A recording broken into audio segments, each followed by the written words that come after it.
Back with the coach, Bruce Boudreau. Bruce, we know Craig Berube is gradually meeting the Leafs players. We've seen the evidence on social media. But what about management? There's so much talk about Brad Treliving breaking up the core four and potentially shaking up this lineup. Do you think Berube is sitting down with management to make his case for what he'd like to see this team look like? I think, quite frankly, he did that in an interview. I mean, I'm sure Brad said, well, what do you think about this team? What do you think, what direction it's going to go? And I think Craig would have stated honestly which way it's going to go, because I think that's one of the reasons he was hired. His mindset was probably in the very same as Brad Treliving's here. So, I mean, in the next little while, they've already started meeting with players. I don't know how long that's going to go. Then I got to believe he's going to start meeting. Is this the staff I want? Do I want my own guys? Usually coaches bring in at least one guy of their own that they know that they can trust. Maybe he's already got that guy there. We don't know. But I think that's going to be the way that they start going. And, I mean, Craig will have nothing to do with the draft.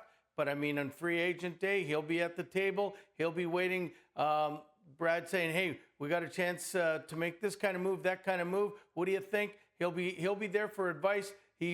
And letting him know about players that Brad and the other Leaf brass doesn't know about. But I mean, he's not the one that's going to make the decision. I'm sure he's going to be happy with anything Brad says and does, because they're already on the same wavelength. That's why he's got the job. All right, let's talk about what to do with the core four as well as the other key free agents. If you were taking over this organization from behind the bench, what would you want to see happen with this team?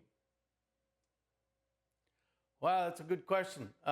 Nobody's ever asked me if I wanted to be in charge before, but if I was able to,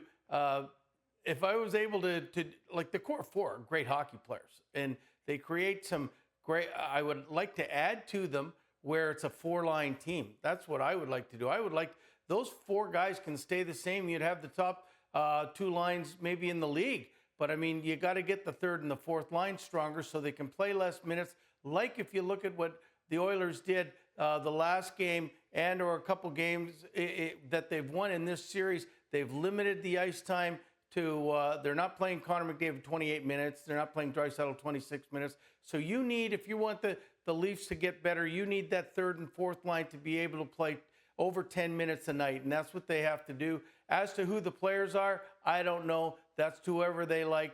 But I think that's where I would go. I would keep the core four and add to it. And if you do that, you're going to have a great forward line.